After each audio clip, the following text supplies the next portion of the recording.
సుమారు 80 సంవత్సరాల వృద్ధురాలు సులోచనమ్మ అనే మహిళ ఆత్మహత్యకి పాల్పడింది.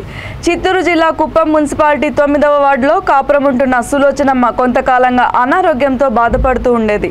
బంధువులెవరూ తనని చూడకపోవడంతో వేకువజామున తనకి తానే నిప్పంటించుకొని ఆత్మహత్యకు పాల్పడి ఉంటుందని స్థానికులు చెబుతున్నారు.